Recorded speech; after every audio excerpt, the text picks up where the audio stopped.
welcome in, ladies and gentlemen. We are back again for another great day, Thursday of Twisted Transitions. We are back. Now, I've got a great show for you guys today. Boy, do I have a great show. We've got some great topics today. I've got a couple of things to talk about from last weekend, this weekend, upcoming stuff. Hopefully, I have enough time to do a Q&A and stuff at the end. I'm hoping, but it's a lot of good stuff today. So I don't know. I don't know. I got a lot of stuff to get out. A lot of stuff I was thinking about, a lot of stuff in preparation. And we'll talk about next week's show, which will have a special guest. So stay tuned for that. Actually, to close the month, we'll have 2 special guests to close the month. So stay tuned for who that is. I'll announce that at the end of the show. Let's check in the chat and see what's going on with everybody. Give everybody a chance to come in.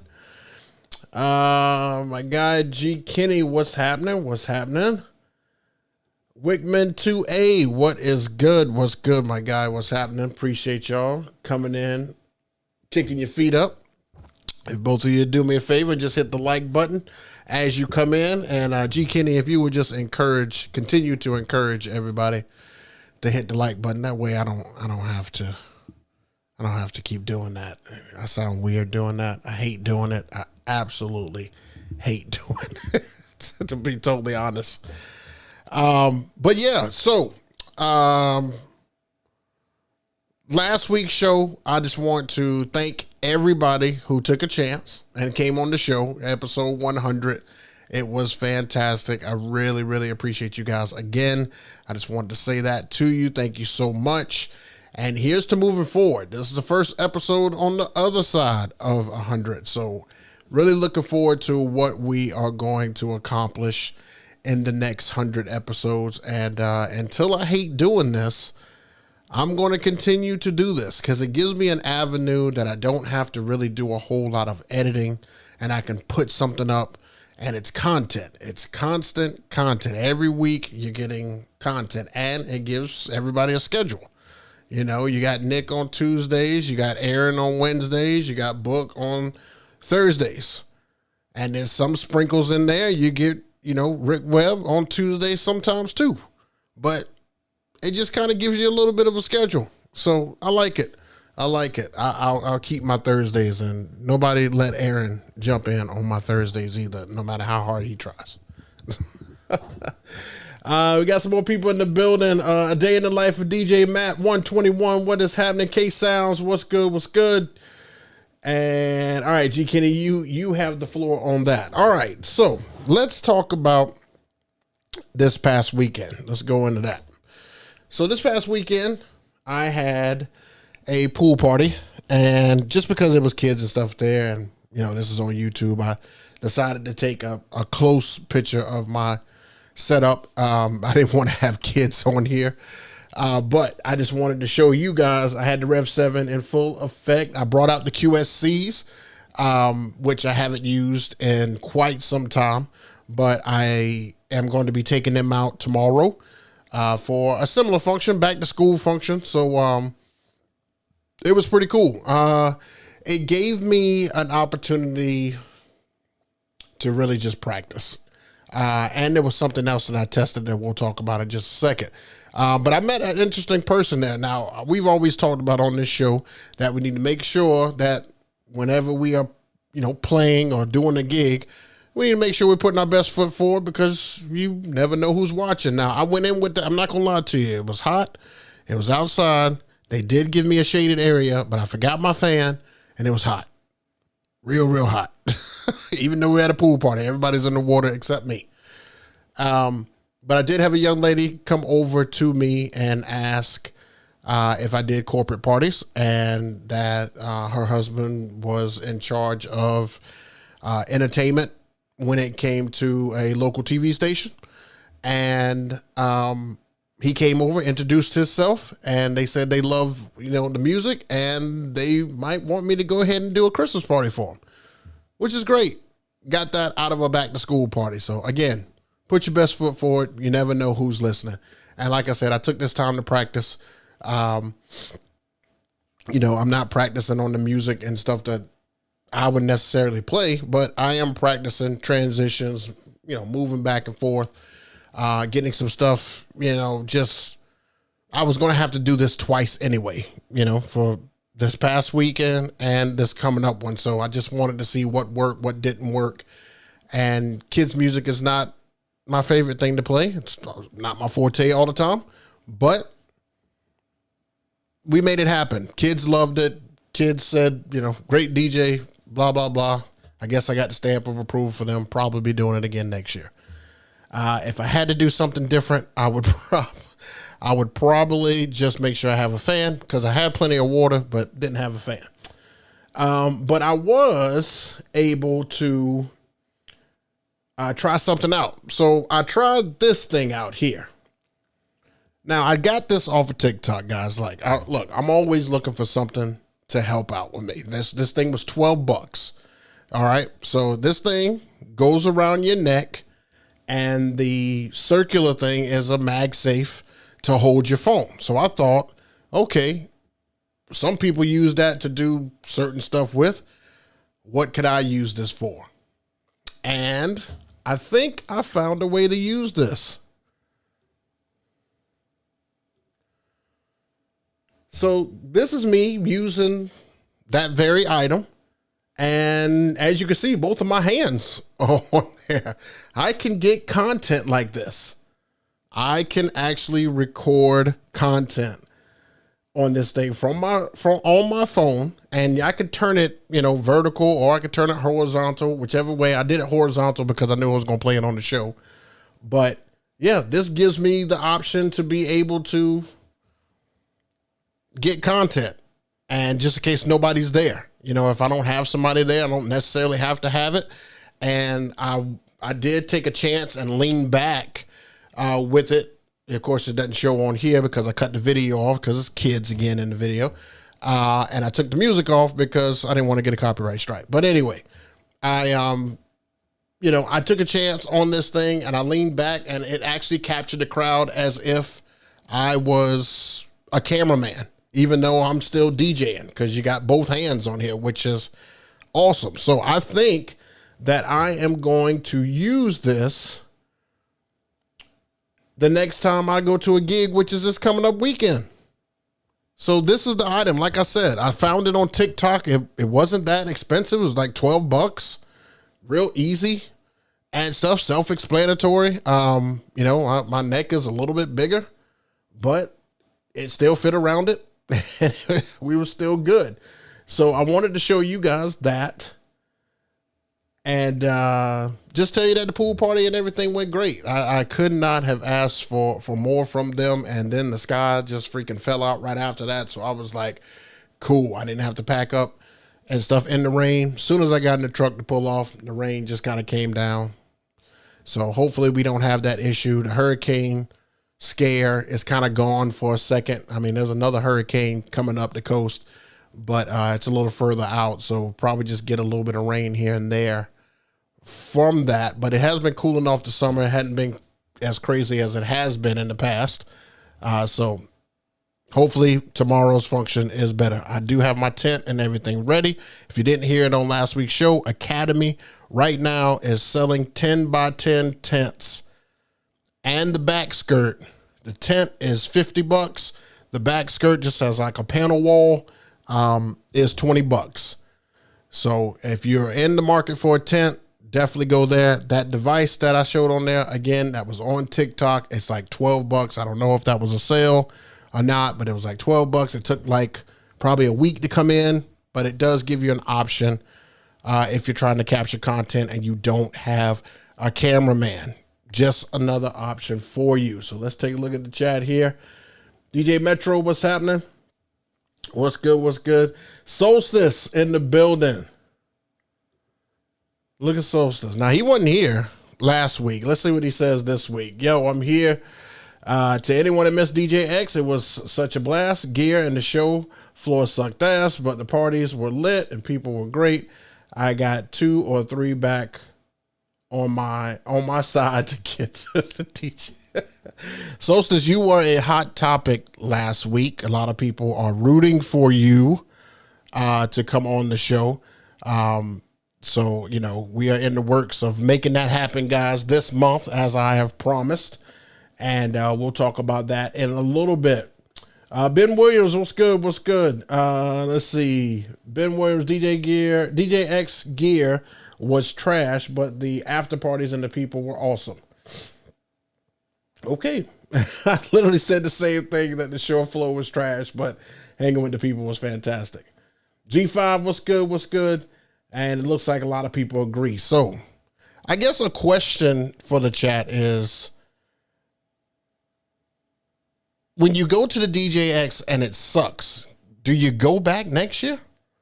Do you go back the following year if you know the previous year sucked?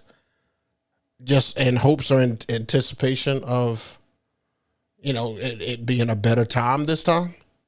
Like, I mean, if it's, I'm trying to think. That's like going to a movie, it's sucking, and then it coming on TV and you watching it again.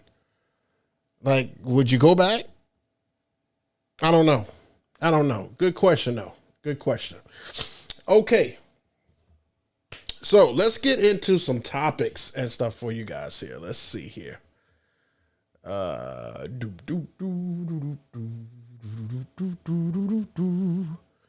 right, here we go.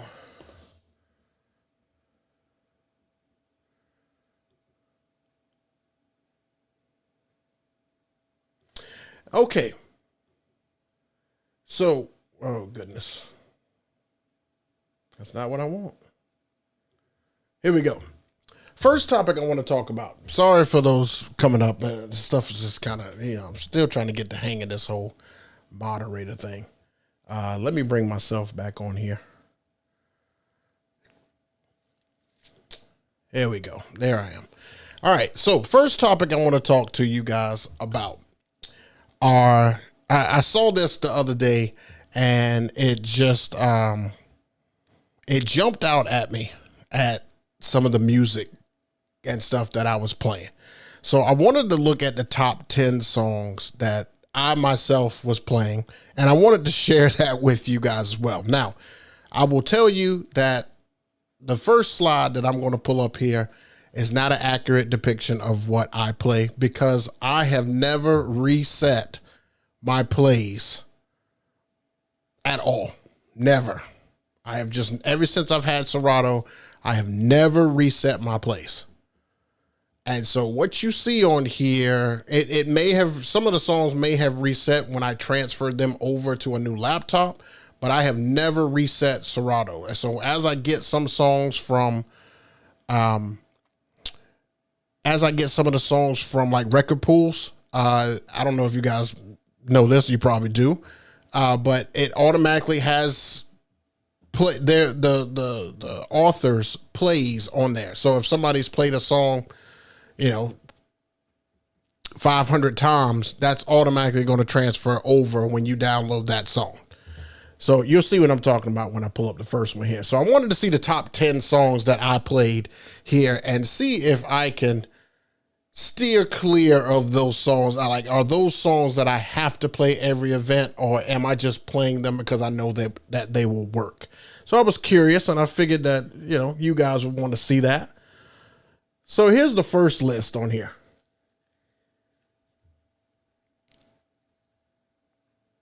You can see on here that there are songs. I mean, My Neck, My Back played 6,192 times. I feel like that's inaccurate. I don't even play that song.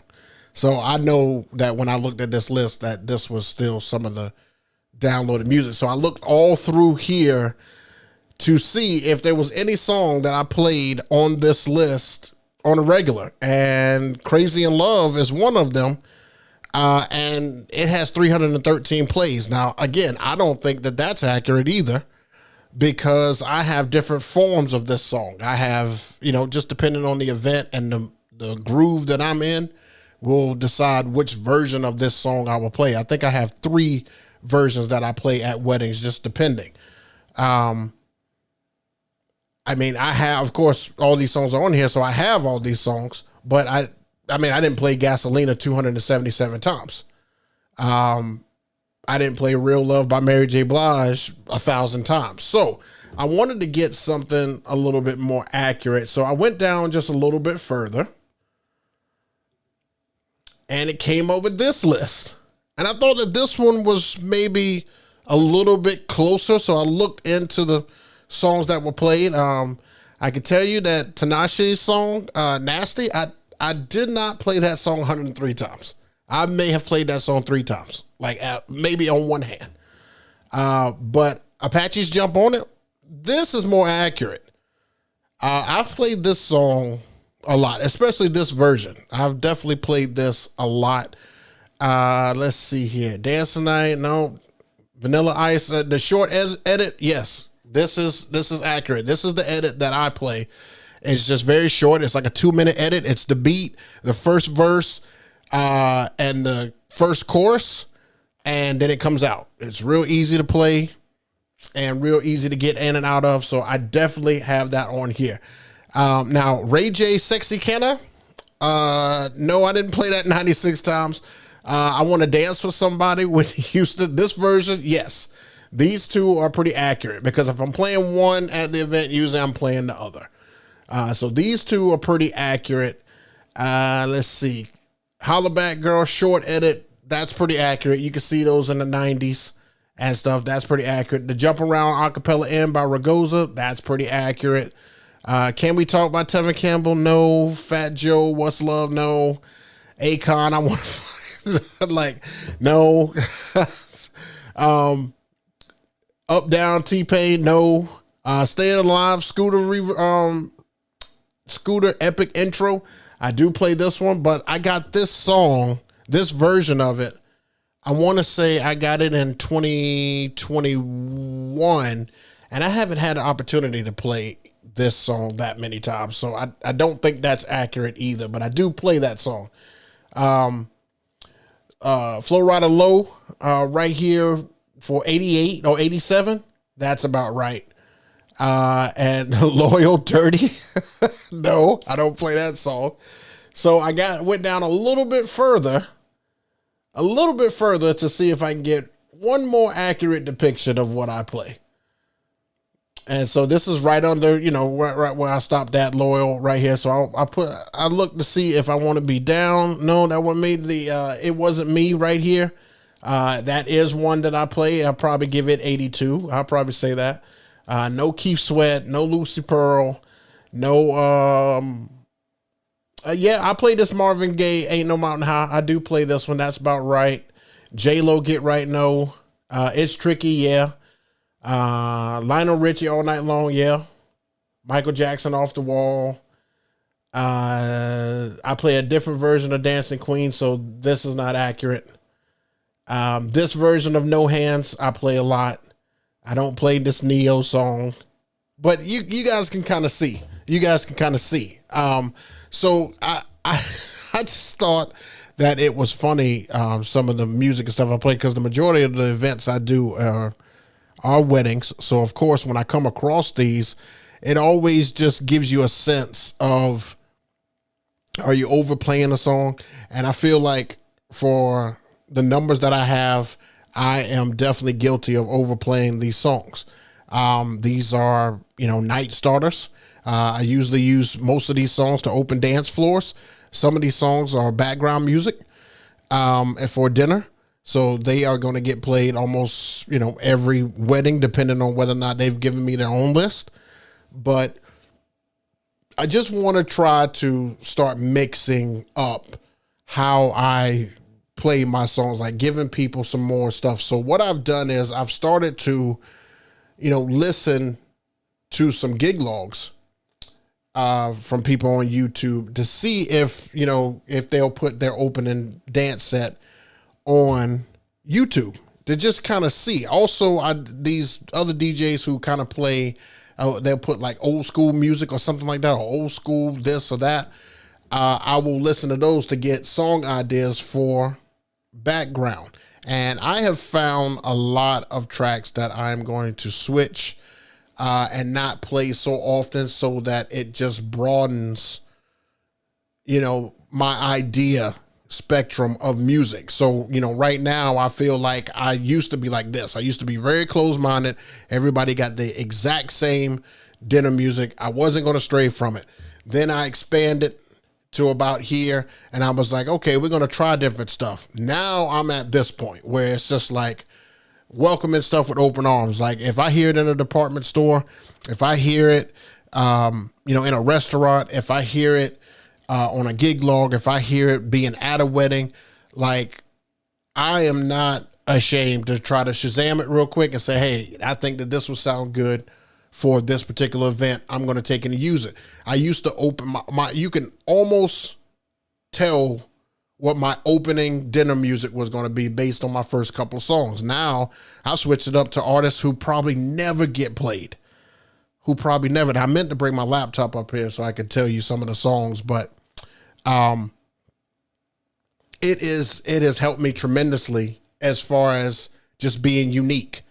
I mean, I can honestly promise you and tell you that the second half of this year, since I started doing this, the second half, nobody has heard the songs, or nobody else is using or heard the songs that I've been playing for dinner. So my next goal is to bring on my dinner playlist on here for you guys to see, so you can see what I'm talking about. Because I'm not afraid to share it. I'm sure if there's any gems on there, you're more than welcome to get them. I'm not going to send them to you because I've already taken my time and downloaded them, but I'll tell you, where I got them from, so that you can see those. But I just wanted to talk to you guys about that, and let me know in the comments down below what your top 10 most played. Actually, if that's too much, let me know what your top 5 most played songs are, and are they your crutch? That's just my question for you. Are they your crutch songs? Are they your ones that you just know it's going to go over, so you play them all the time? And this is going to tie into what we're going to talk about later on this evening. But let me know in the comments down below, or let me know in the chat your most played songs. Like I'll be curious to know what everybody's top two played songs are. I'm very curious to know. You guys sticking with me? You guys with me? You understand what I'm saying and stuff here? Let's see. I know you guys are probably laughing at some of the songs I had. Let's see what you guys got. Also hope you got the situation correct. Oh yeah, we're going to check on G5 before the night's over. Now I'm going to give an update when book is done. Cool. Everything should be hitting the like button. Appreciate that. Yo, what's good, people? Magic Mike in the building. I always show off my new stuff on gig logs. I know, Solstice. I take a look at your stuff, and look, when I have you on here, we're gonna talk about all that. Don't feel like you have to give away any of our show. Our show is going to be that show. I'm not even preparing any questions for you, because I already know what I want to ask you. I mean, you've been on here long enough to where I already know what I want to ask you. And I'm going to let the crowd, the audience ask you stuff as well, too.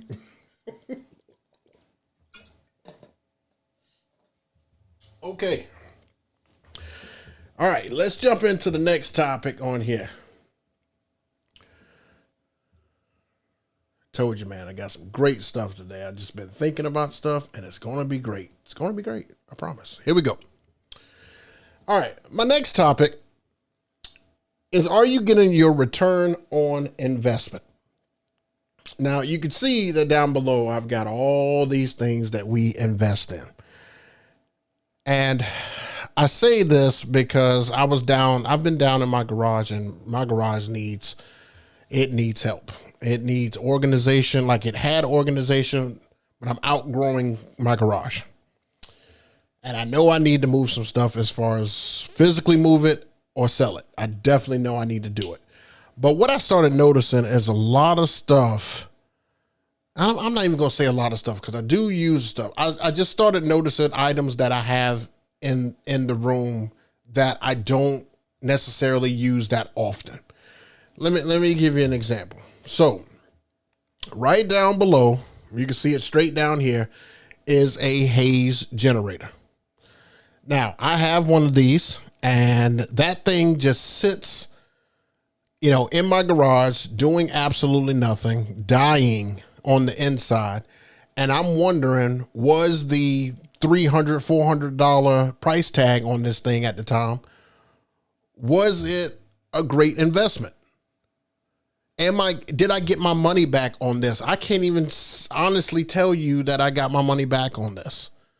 I think I got it because I thought that it would be a cool idea to make my beams from my lights shine a little bit better. But let me tell you some things that I ran into with it. I ran into air conditioners. I ran into fans. I ran into fire alarms. And I ran into non-Halloween gigs.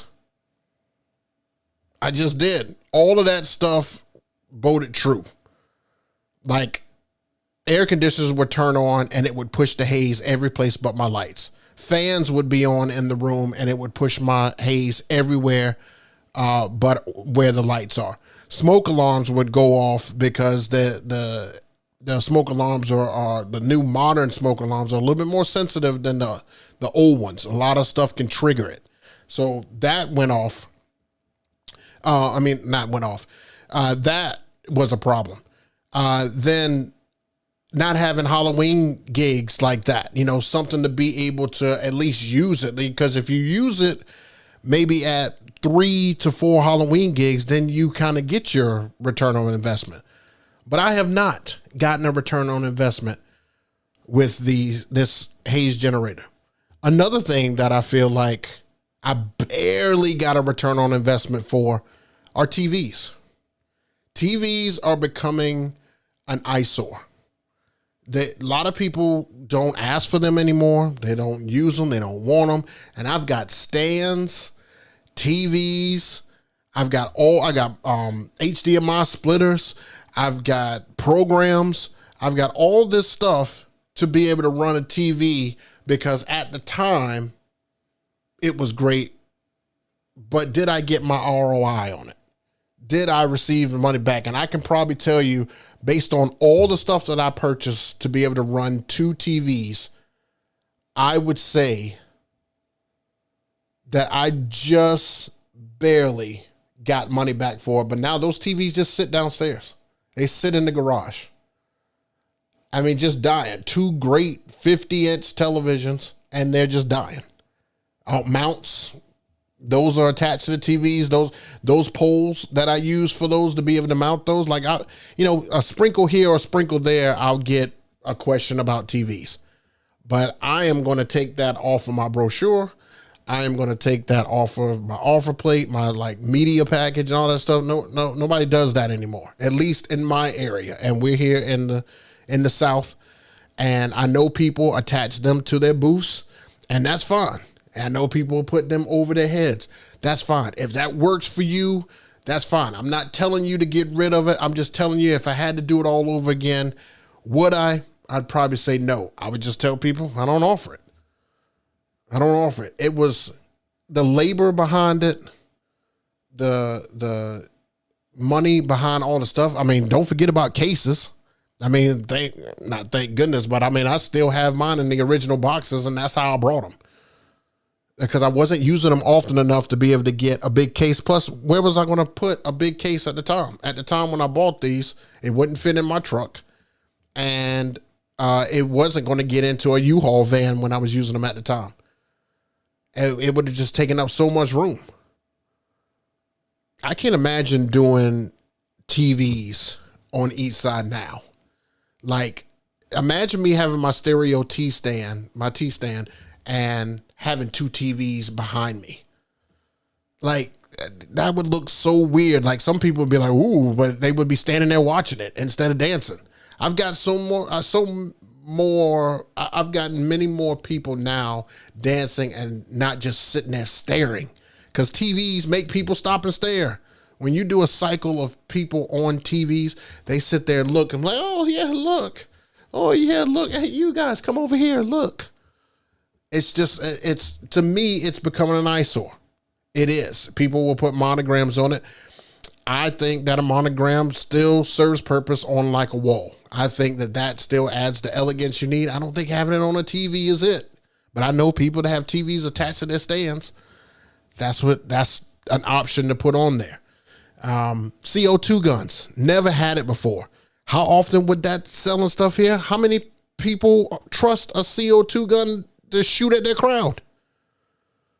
I mean, I know it looks funny, but all it takes is one time for that to go wrong. I never purchased that because I just felt like it wasn't going to make any money. Now, I see a lot of people on social media use CO2 guns. I know that they work in certain areas. I know in the north they work. I know on the West Coast they work. I know in Florida they work. Notice I didn't say South. I said Florida. I know that they work.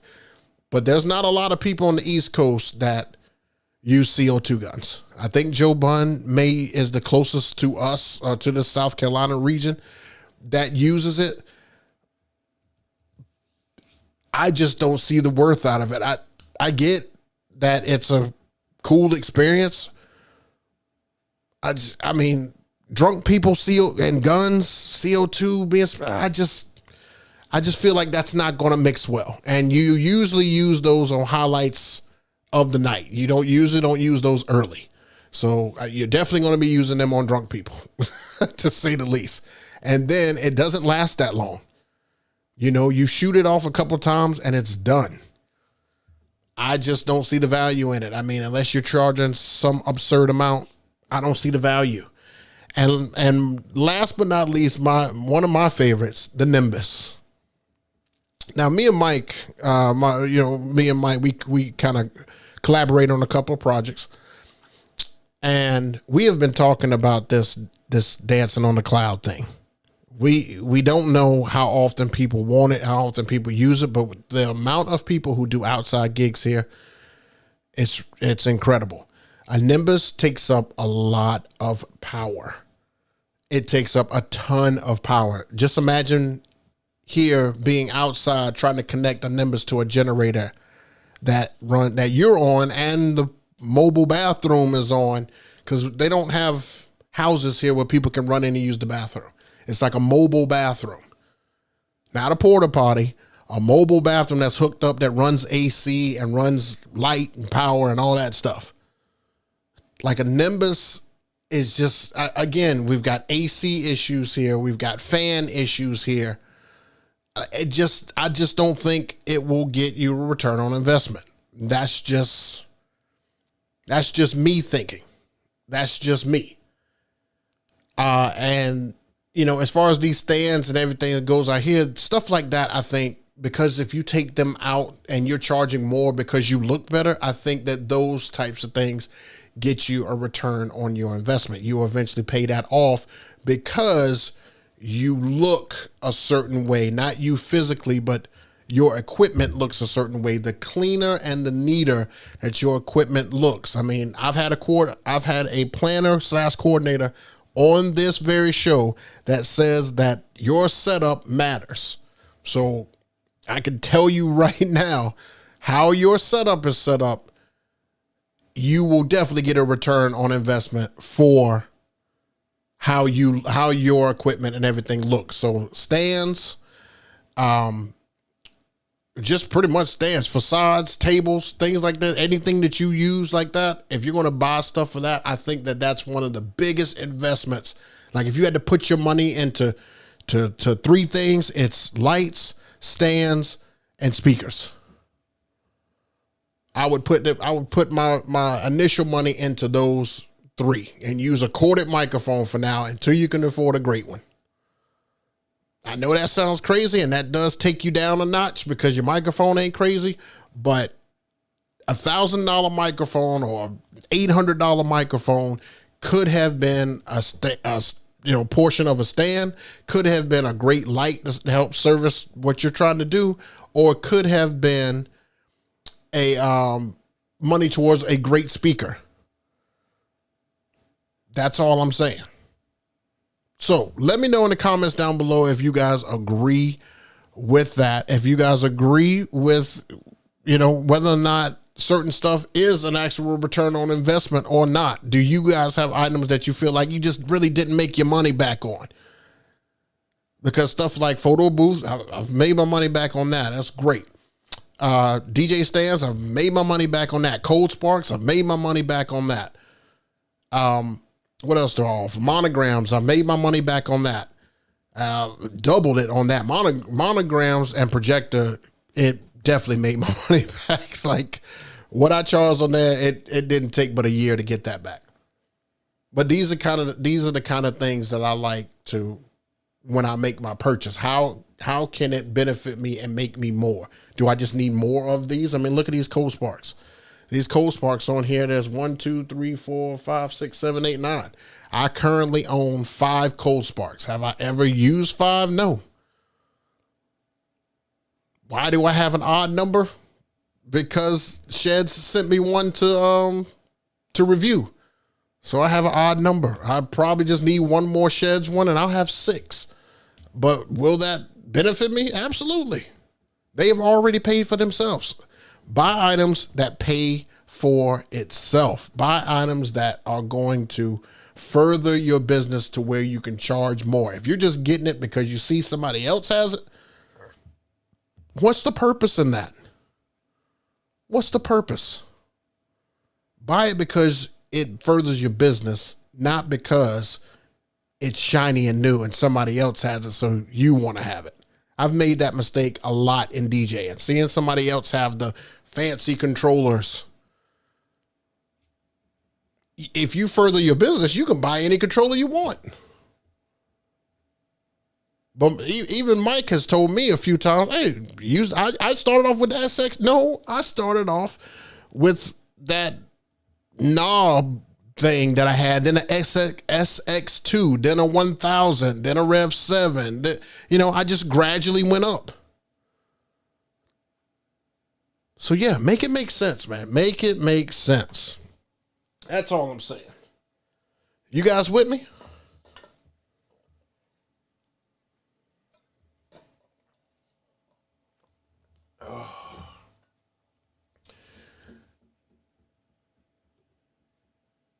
If I'm willing to ship.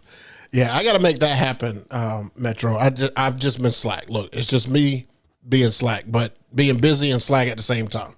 Because anytime I have time, I don't think about the SX2. It's just sitting in that closet. I need to test it again, make sure it's all good. But you're right. I need to get on it, and I need to get you that thing. K Sounds, I have a rule. I don't buy an extra piece of equipment until I've sold it, the service at least twice or 3 times. Well, I always take the price and I break it down based on how many times it's going to take me to get it back based on the price that I'm going to have.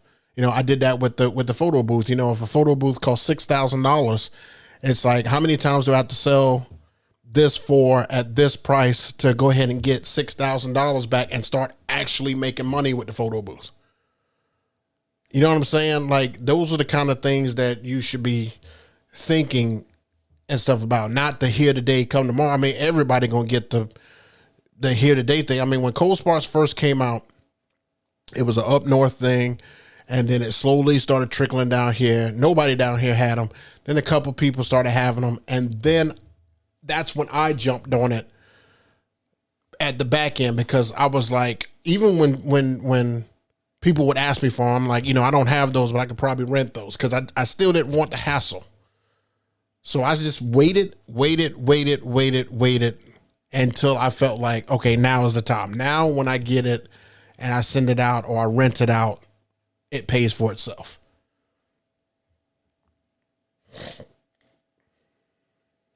I charge $1,000 to run TVs now. I really don't want to do it, but that's the rate and makes it worth it for me. Man, I wasn't even close to that price.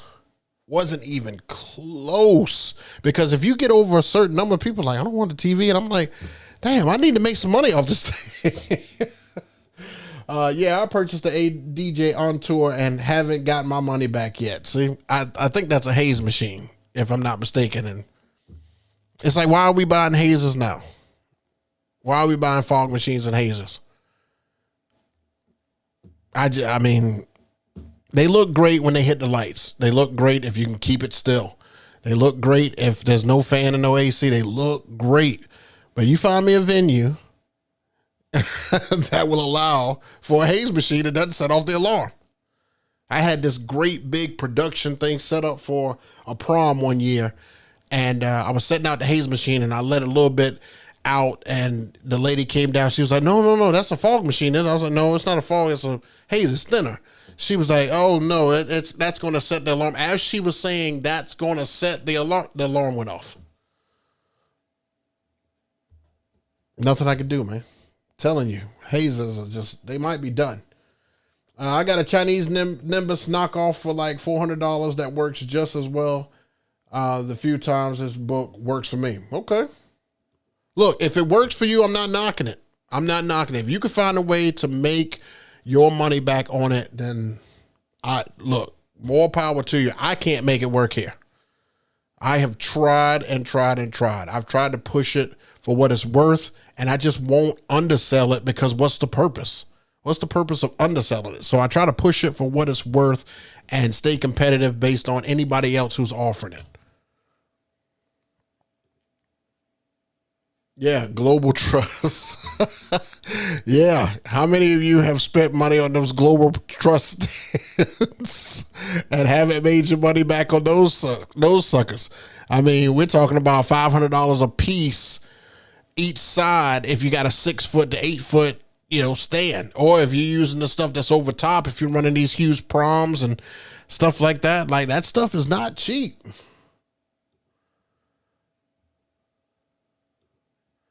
Yeah, we do. We definitely have new stuff addiction. However, this is how I look at it. And this may not help you, but this is how I look at it. When something brand new comes out, I try not to get it immediately. What I try to do is research. I'm looking for what people say is wrong with it first.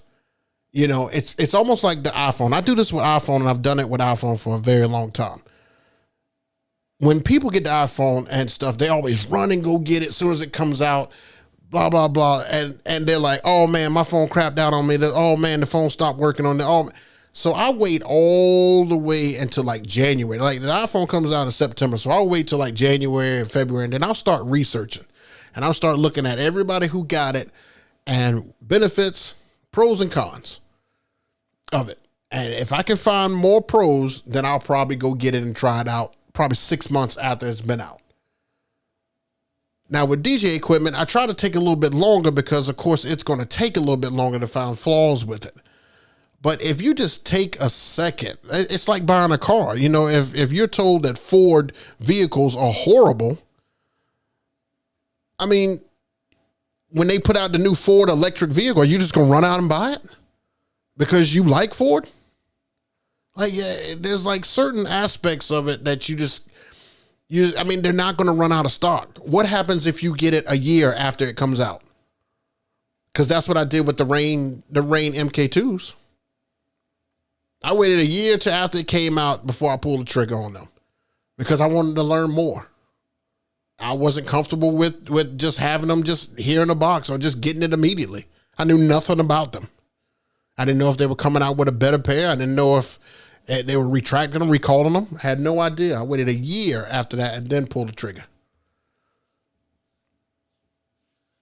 I'm just saying, sometimes we got to practice that restraint. Sometimes it's better to practice that restraint because they're not going to stop making this stuff. It's not like the sneaker game where it's hard to find the sneakers and they're going to raise the price. Thank God. DJ equipment, usually you can catch a sale if it's a year old. Usually you can catch somebody resell. I can't tell you, I'm a part of the Rev 7 group on Facebook, and I can't tell you how many people come on there and buy a Rev 7 and then later they're listing it for sale. And I'm like, man, you just got it. You know what I'm saying? They're like, I don't like it. I don't know how to use it. I don't like it. That's because you didn't do any research. You didn't go actually put your hands on one. You didn't test it. Ask Mike. Mike He was interested in a Rev 7. Well, that's what happened to be the controller that I was using. So when he came out to my gig, I let him use it. He got on it and he played on it, and he liked the way it felt. He saw the buttons, he saw how it worked, and he was like, oh yeah, this will work for me. If you don't do that, you're just going to be purchasing blind. It's crazy.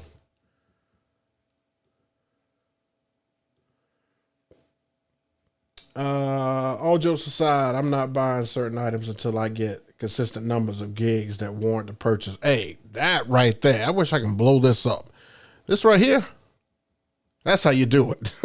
If you don't have the gigs to put behind your purchase, what are you purchasing for? Why did I buy that T stand if I know I wasn't going to have, I don't do anything but 10 gigs a year? That doesn't make any sense. Why would I purchase that stand to do 10 gigs? No. Let me put that up there one more time. Right here. This right here. Yeah, I'm with that. Let's see. I do a lot of outdoor events, and it's just unpredictable. You never know which way the clouds are going to go. See, I don't make this stuff up, guys. I actually take time with this. So let's get to our last topic. Oh, Lord, I done took myself off the screen. Where am I? Right here. Took myself off the screen for what reason? Look at that. All right, let's get to the last topic here.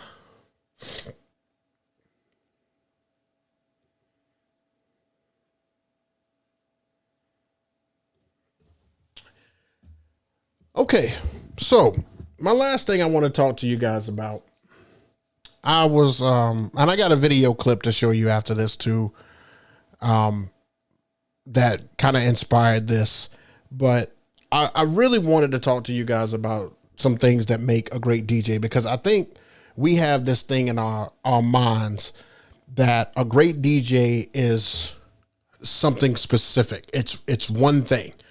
It's like we look at these guys, and because they can do this, they're great. But there's a lot of qualities that go into it. So I just wanted to give you my top 5 things that for me make a great DJ, or I think would make a great DJ. When we look at people like a Chris Vila or a Scratch Bastard or a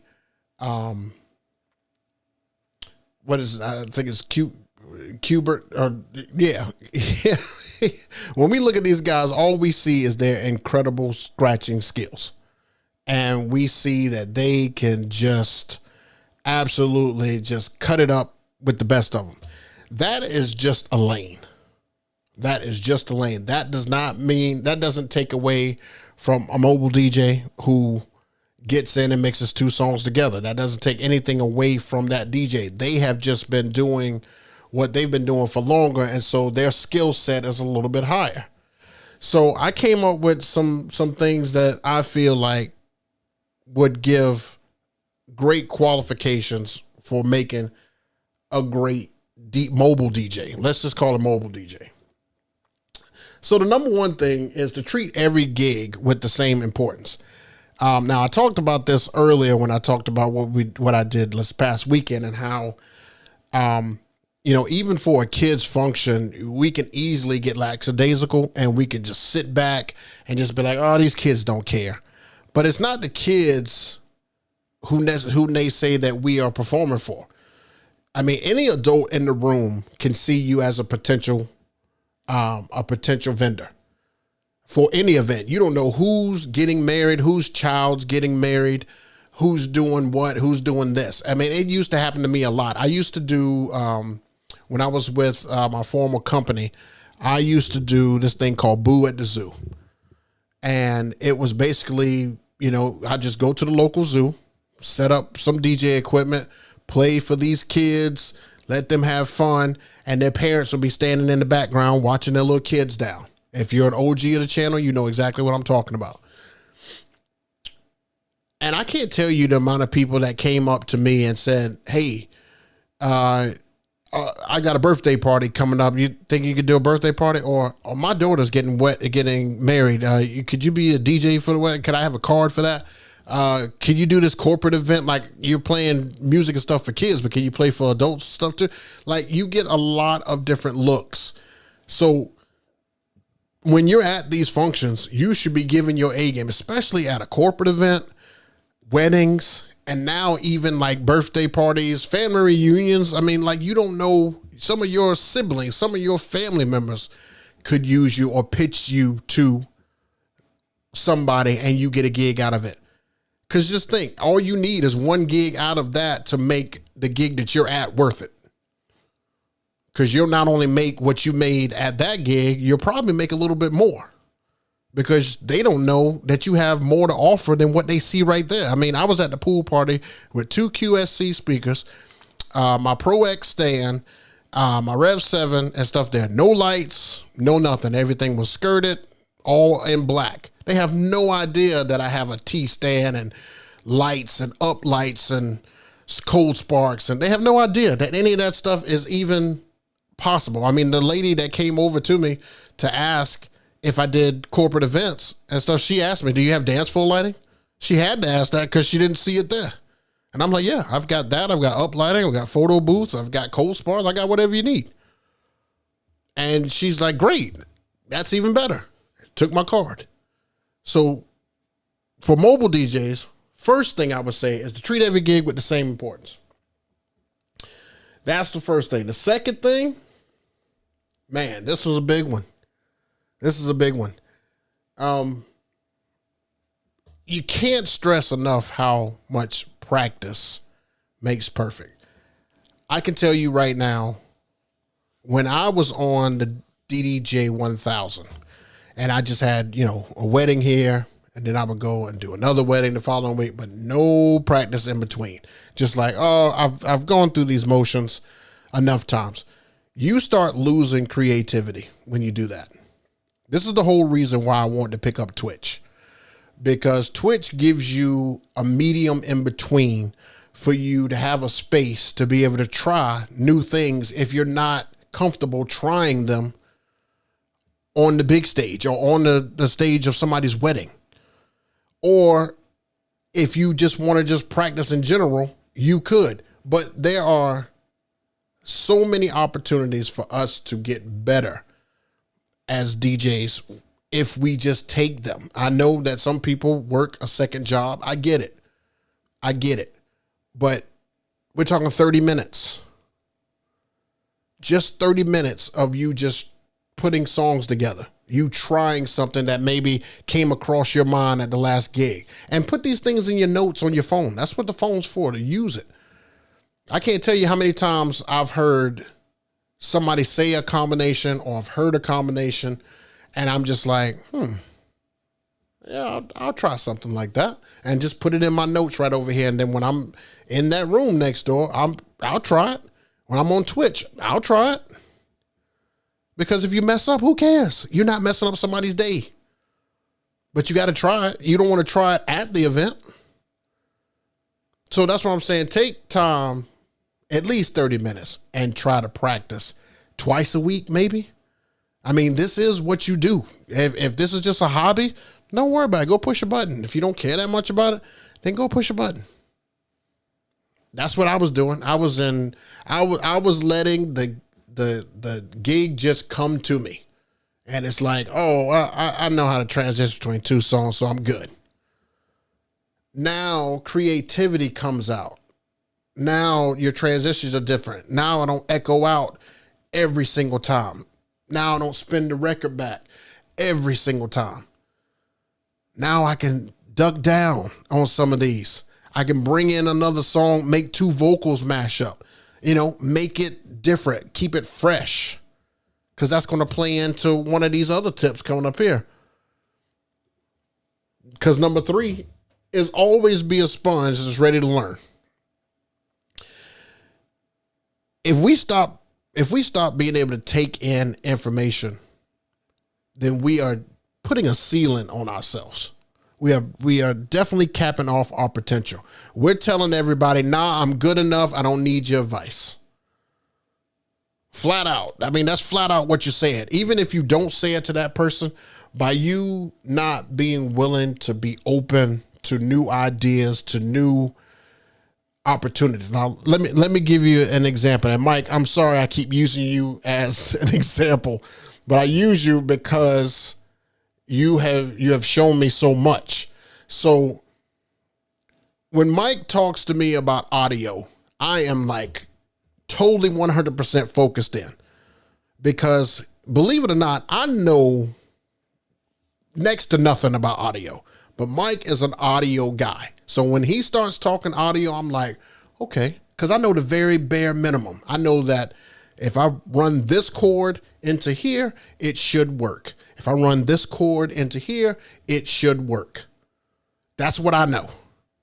So when somebody says, well, what cord do you use? Well, I can tell them an XLR cord to a 1/4-inch jack right over here, and it should work. But when somebody starts talking about frequencies and pitch and feedback and all that, I don't know any of that stuff.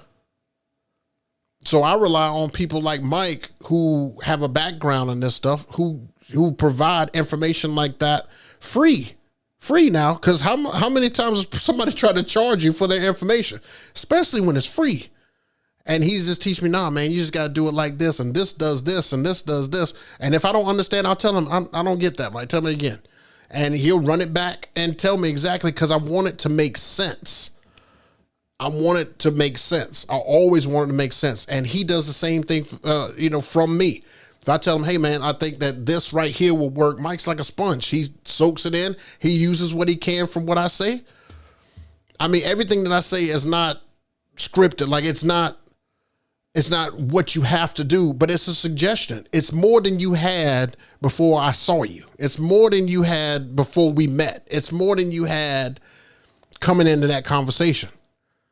So that's all I'm saying is just still be a sponge. It's okay to be a sponge. It doesn't show weakness. I think a lot of the times when other DJs talk to you or say something about you or try to critique you, you take it as an insult. Like, how dare you? How dare you talk to me like you know me? You know how many weddings I do a year? I mean, who you think you are? You could just talk to me. I mean, you know what business I work for? You know how many brides trust me? We kind of wear that pride thing on our shoulder and we just forget that to be a sponge. Because being a sponge is how you got here. To be totally honest with you, being a sponge is how you literally got to where you are right now, because somebody had to teach you. Somebody had to tell you and you had to listen. Just never stop listening is all I'm saying. Number 4.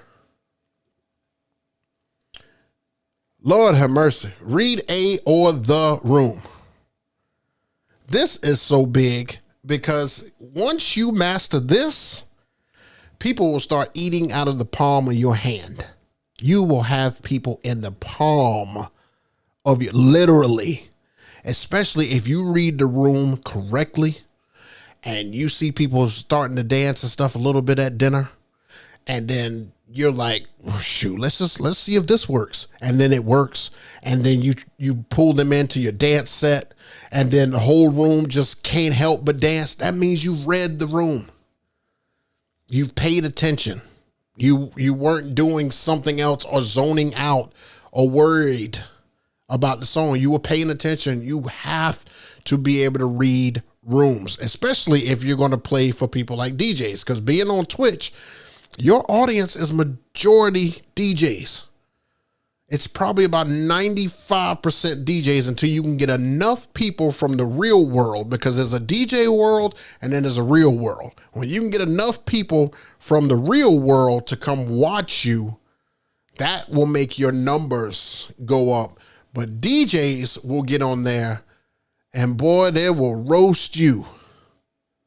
They will roast you. But guess what? It's just an opinion. It's just an opinion. It's not Bible. You could turn off the comments if you're not comfortable with comments and just be on there DJing. But I encourage you to DJ for other DJs, because some DJs are actually out there and on there to critique you and help you. Say, hey man, if you do it like this, it'll be like this. I love those kind of DJs. I'll give you an example that I'll never ever forget. Cleveland Terry, when we were in shutdown and everybody was doing those mixes, Cleveland Terry watched one of my streams, and I did the whole stream. He didn't say anything in the comments. I did the whole stream.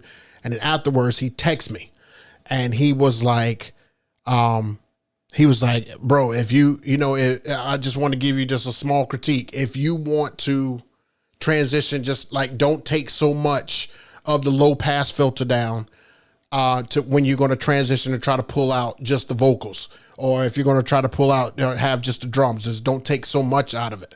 And I told him thank you. I was like, man, I appreciate that. He was like, you're one of the first people to actually just say thank you and not take it as some type of criticism. I was like, nah, you helping me. So why would I be mad at you? But all this stuff helps you do stuff like read rooms that you are DJing in, whether it be corporate, kids, restaurants, shoe stores. If somebody walks by and they're dancing to your music, that's what you want if you're in a department store, because it's hard to have a crowd in front of you. So be able to read a room. And the last thing, if all these other things come into play, you know what it allows you to do? It allows you to do number 5. Take chances. It allows you to just try some stuff. To try stuff that you felt like, oh, this will never work, but you've been practicing. You've tried it out before you got to a gig, and now you want to put it in play. You could take a chance. You know why so many people like Nick Spinelli? So many people like Nick Spinelli because he is playing music the way that he wanted to do, but he's taking a chance because he's done all these other things. He literally has done each one of these things. He's practiced the routine because he does other events. He's ready to learn. He learns from all these guys who have these Patreons and stuff like that. Like, the Even Steves, the Danger Zone, all those guys, the Nick Bikes. He's learned from all these guys. And then he knows how to read a room. And because he's put all those together, he can now take a chance at an event. And so we're sitting there looking like, what? I can't believe you played that. And the crowd did that. And we think it's like the craziest thing ever. Like, how is he getting away with this? But it's not crazy. It's formula. It's definitely formula. You have got to take certain chances out there because we know the songs that will work. That's why when I pulled up my list and everything from earlier, I wanted you guys to see that. I wanted you to see that I play a lot of these songs for the majority of the gig because it's safe.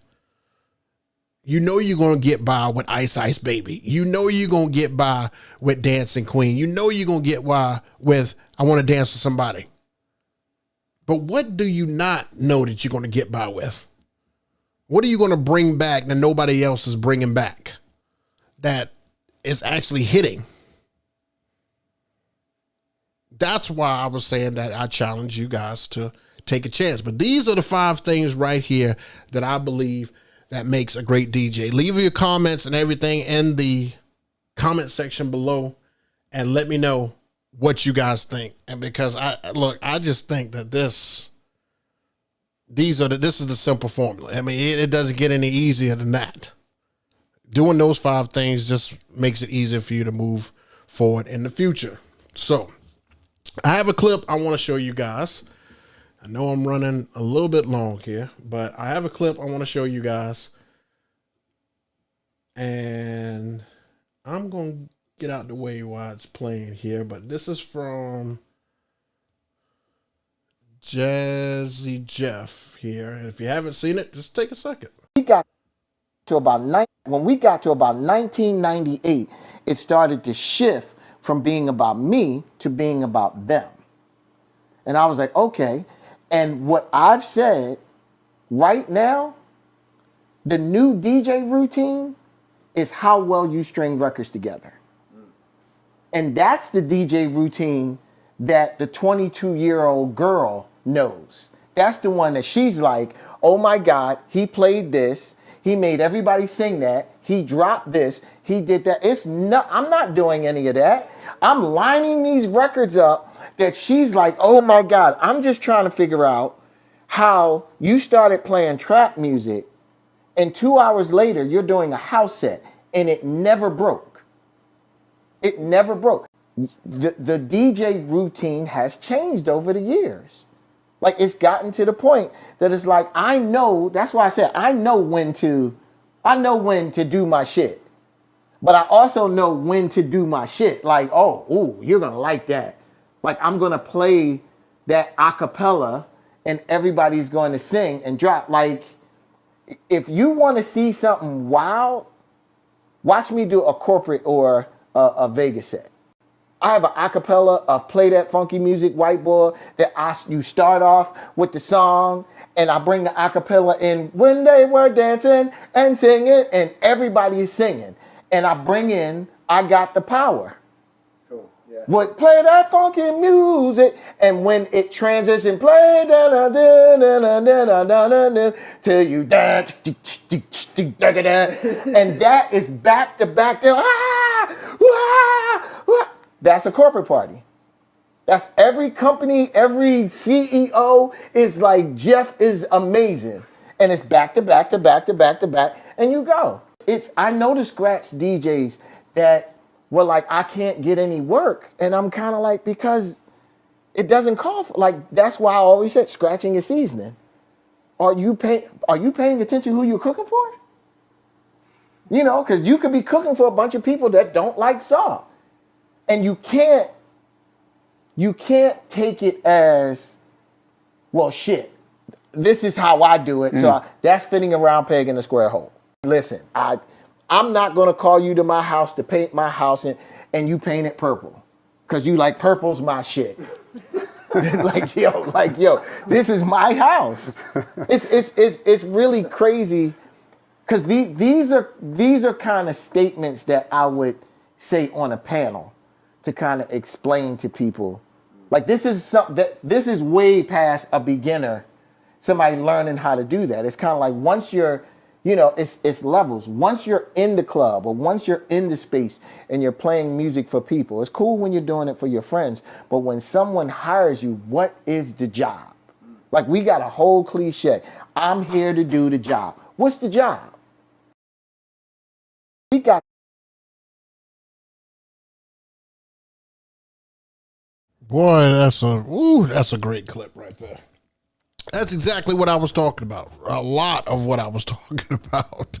This is the kind of stuff that I draw a lot of inspiration and stuff from. And that's why I come on here and I tell you guys what I've learned and encourage you guys and root for you guys because I want us all to win. I definitely want us all to win. And however we can do that as a community, however we can put our differences and stuff to the side and be chill and just everybody eat. That's what I'm trying to do. That's what I'm trying to do. All right. So that was all of my topics. Let me get all these things off the screen. I am disgruntled about a couple of things. I did want to talk to you about my Mixcloud mix. Something I learned on here. So I put this together and I did the whole mix this week. I wanted to get it on Mixcloud and stuff first, and Mixcloud kept rejecting this mix. And I loved the mix. I thought it was a great mix of both of these guys' music, and I thought it was going to be fantastic. Well, Mixcloud explained themselves, and here's what it said. Let me get myself out the way here. Here's what it said. If you want your show to be available to all visitors to Mixcloud platforms, We recommend you keep your shows under these limits. Maximum of 3 songs from one album or compilation and no more than 2 consecutively. You can play up to 2 songs per album compilation back to back. And if you want to include a third track from an album, please add a 30-second break of content from another album compilation in between. Up to 4 songs from one artist and no more than 3 consecutively. You can play up to 3 songs per artist back to back. And if you want to include a 4th track from that artist, please add a 30-second break of content from another artist in between. Okay, so I wanted to show you guys that because that is basically saying to me that I cannot, with what I had on here, I can't play T.I. from one album. I can't play either 3 songs from one album, or I can't play T.I. 4 times on one mix. So if I've got like a 2-hour mix and I play T.I. 4 times within that mix, that might get flagged. If I take his King CD and play 3 items or 3 songs from that CD, they won't let it go through. So that just stunted my growth when it came to Mixcloud, because I thought about it. I was like, well, it kind of makes sense because all of my other mixes have a whole bunch of different artists. And so I was just like, oh, cool. A whole bunch of different artists. And it's just going through every time. But this one would not go through. And I just kept looking. And I just could not figure it out. So I'm telling you that if you are going to try to do a versus or a compilation or anything, it doesn't even have to be, because I think on this one, I just kept going back and forth. I would play a T.I. and a Lil Wayne, T.I. and a Lil Wayne, blah, blah, blah, blah, all the way down. And it would never be back-to-back Lil Wayne or back-to-back T.I. It would be one and the other, one and the other. They will not let that go through. And I wanted to do like a versus series. I just thought that would be cool to do, but it's saying that if you're going to use 3 songs, like if they allow 3 songs to go through, if you want to use a 4th one, you're going to have to put a 30-second window of something else. Now, I know I was playing 30 seconds in between the tracks because Lil Wayne's songs was definitely at least 30 seconds played. So I'm just telling you this just in case you're wanting to put something up on Mixcloud.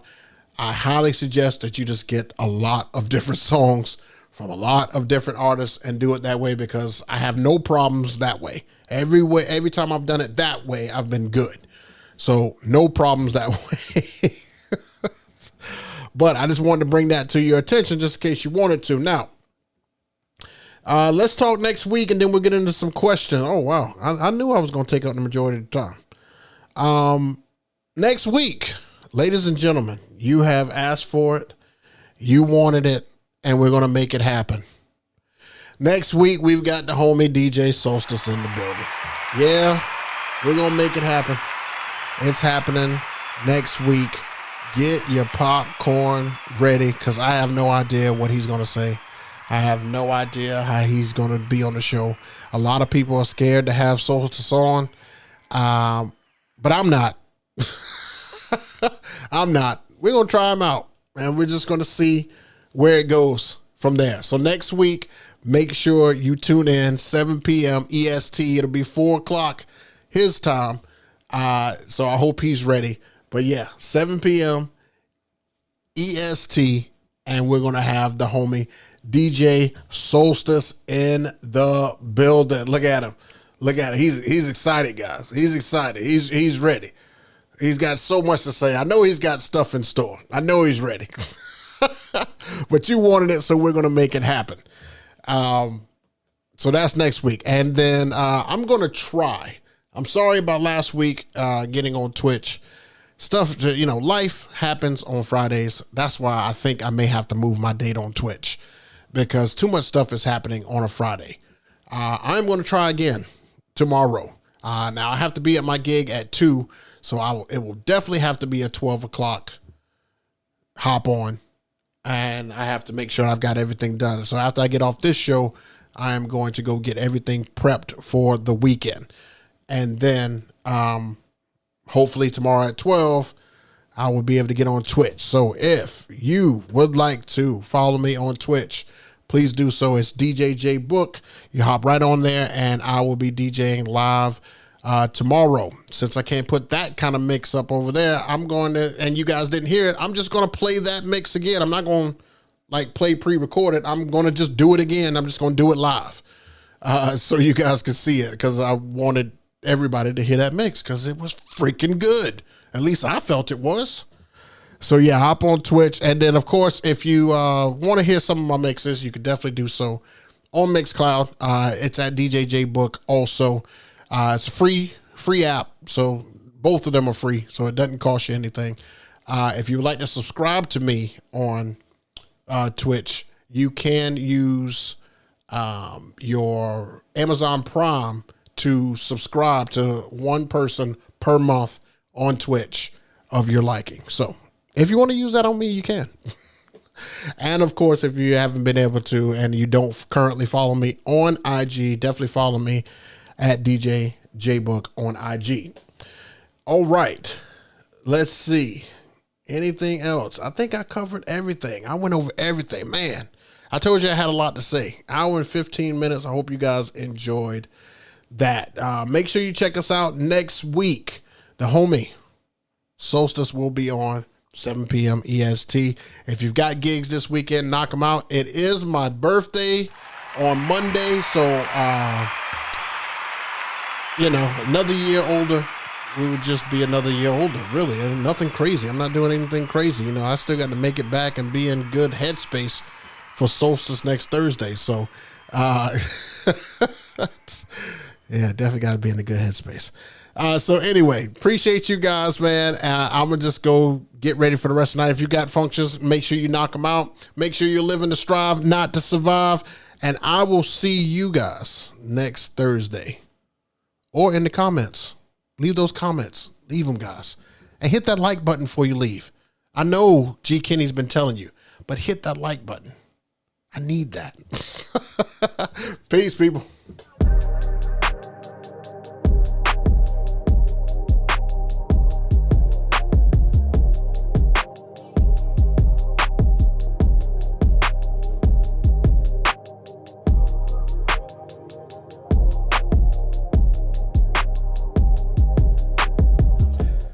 Psych, we are back.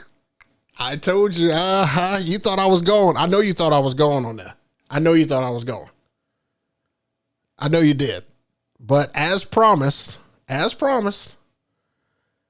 going to see if G5 is still in the building. So G5, if you are still in the building, you got to let us know. Was that gig you did last week legitimate? Did you actually do it? Did you get paid or not? I will give you 3 minutes to tell us. 3 minutes.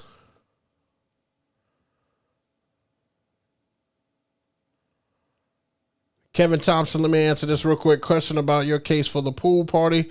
What is the device next to your wireless mic?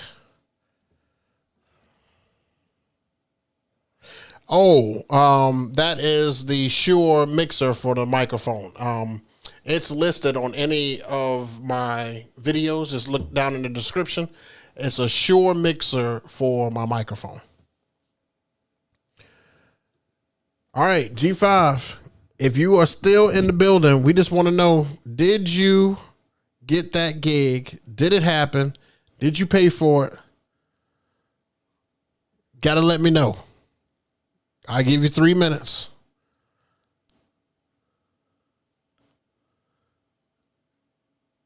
That's Aaron, we know you did. But G5 had this whole thing last week, and everybody's curious on whether or not he actually did the gig. He might not be here. He's got 2 minutes. He's got 2. Let's see.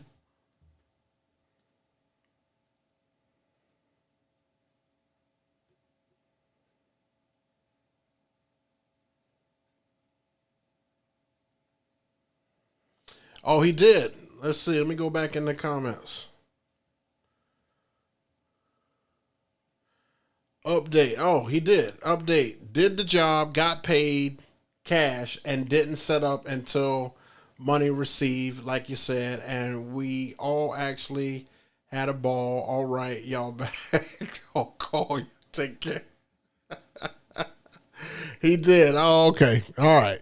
All right. We going for real this time, man. Man, peace.